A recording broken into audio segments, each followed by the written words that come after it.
Hello दोस्तों, आप सभी का एक नए वीडियो में स्वागत है। और आज मैं आप लोगों को एक इंटरेस्टिंग स्टोरी बताने जा रहा हूं। तो आप लोग सभी इस वीडियो को पूरा जरूर देखेंगे। मैं आप लोगों को एक एक रूल बताऊंगा, आप लोगों को कोई दिक्कत नहीं होगी।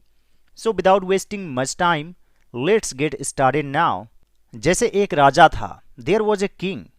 एक लड़का था, देयर वॉज अ बॉय।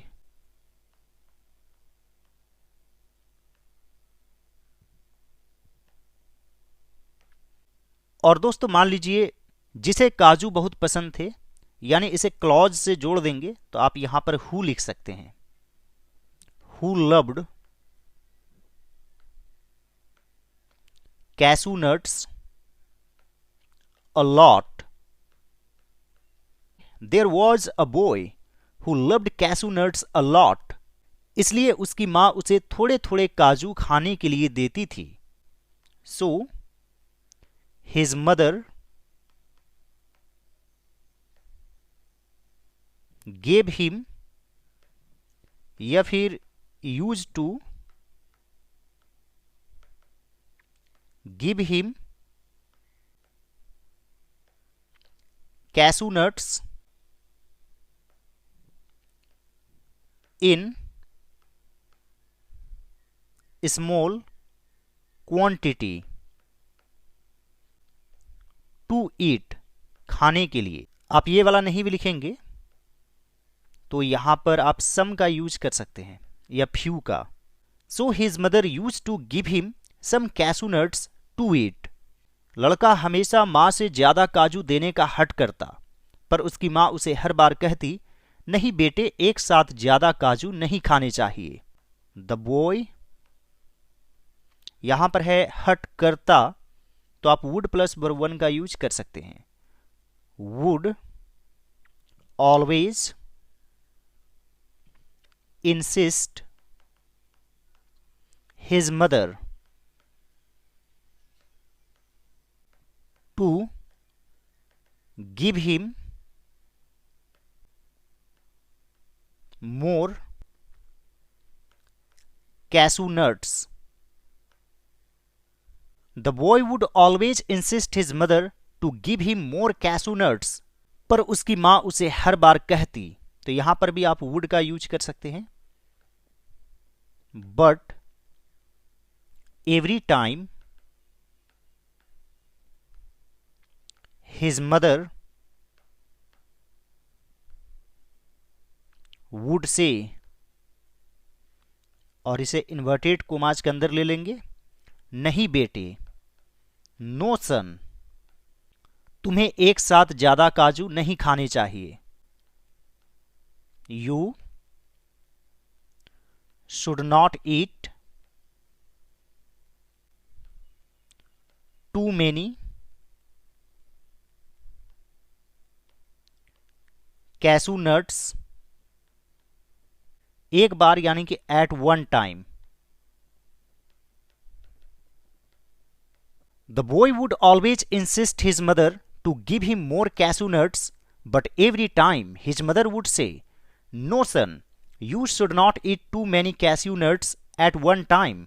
यदि एक साथ ज्यादा काजू खाओगे तो तुम्हारे पेट में दर्द होने लगेगा। तो यह एक तरह से कंडीशनल सेंटेंस है, और कंडीशनल सेंटेंस में जो फर्स्ट पार्ट होता है जो इफ से जुड़ा हुआ रहता है, इसे सिंपल प्रेजेंट टेंस में लिखते हैं। If you eat too many cashew nuts, तो के लिए कोमा दे देंगे और सेकंड पार्ट को सिंपल फ्यूचर टेंस में लिखेंगे। तुम्हारे पेट में दर्द होने लगेगा। You will start having stomach pain, या फिर आप एक भी लिख सकते हैं।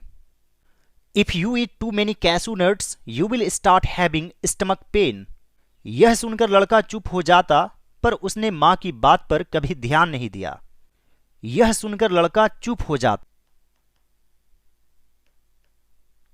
Hearing this the boy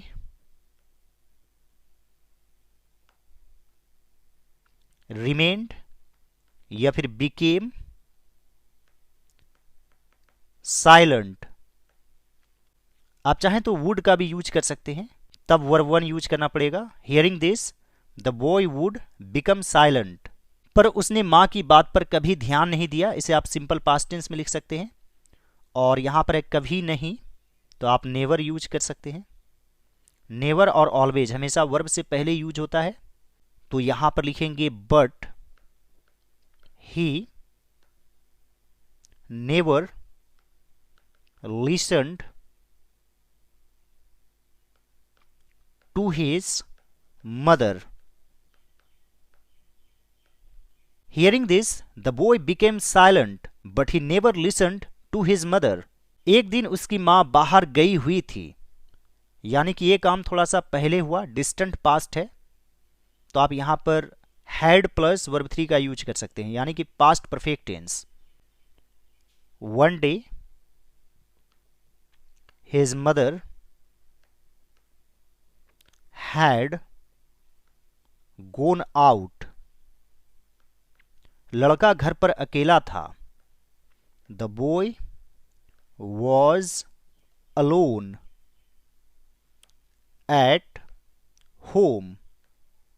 one day his mother had gone out, the boy was alone at home. उसने जल्दी जल्दी काजू का डिब्बा उतारा, उस दिन घर पर उसे रोकने वाला कोई नहीं था। उसने जल्दी जल्दी काजू का डिब्बा उतारा, यह सिंपल पास्ट टेंस में है। उतारना की इंग्लिश होती है ब्रिंग समथिंग डाउन। तो यहां पर आप लिख सकते हैं ही quickly brought down the jar, या फिर बॉक्स भी लिख सकते हैं, ऑफ कैसू नट्स। उस दिन घर पर उसे रोकने वाला कोई नहीं था। That day there was no one at home to stop him. He quickly brought down the jar of cashew nuts. That day there was no one at home to stop him. उसने भर पेट काजू खाए। तो यह simple past tense में यहां पर लिखेंगे he ate cashew nuts to his heart, और यहां पर एस लगा देंगे, heart's content। To somebody's heart's content का अर्थ होता है जी भरकर, और ईट से एड बन जाएगा verb two. He ate cashew nuts to his heart's content. दूसरे दिन लड़का बीमार पड़ गया। The next day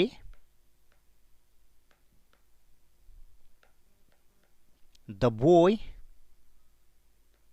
fail ill. बीमार पड़ना की इंग्लिश होती है फॉल इल, और फॉल से वर्ब टू बन जाएगा fell. The next day the boy fell ill. उसके पेट में जोरों की पीड़ा होने लगी। ही स्टार्टेड हैविंग, और एक चीज का यहां पर ध्यान रखेंगे कि उसके पेट में, तो पेट से सेंटेंस शुरू नहीं करेंगे, उसके है तो ही से करेंगे। He started having severe pain in his stomach। जैसे मान लीजिए मेरे हाथ में दर्द होने लगा, तो I started having pain in my hand। ऐसे नहीं लिखेंगे my hand started having pain, यहां पर व्यक्ति आना जरूरी है, he, she, I। He started having severe pain in his stomach। I got a fracture in my hand। उसे इस बात का बड़ा पछतावा हुआ कि उसने मां का कहना नहीं माना, तो यहां पर लिखेंगे he deeply regretted that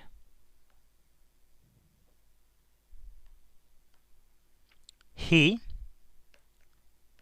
didn't listen to his mother. He deeply regretted that he didn't listen to his mother. Regret यहां पर काफी इंपोर्टेंट वर्ब है।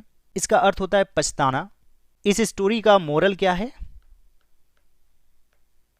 माता पिता तुम्हारे शुभचिंतक हैं।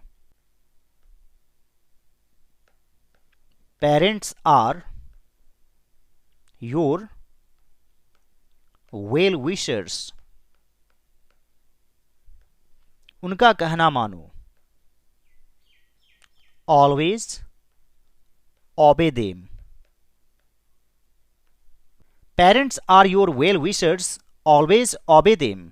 आई होप फ्रेंड्स आज का वीडियो आप लोगों को अच्छा लगा होगा। यदि यह मेरा एफर्ट आप लोगों को अच्छा लगे तो इस वीडियो को लाइक कर दीजिएगा और मेरे चैनल पर नए हैं तो ज़रूर सब्सक्राइब कर लीजिए और दूसरे सभी वीडियोज़ को ज़रूर देखिए। All right friends, thanks for watching, have a great day.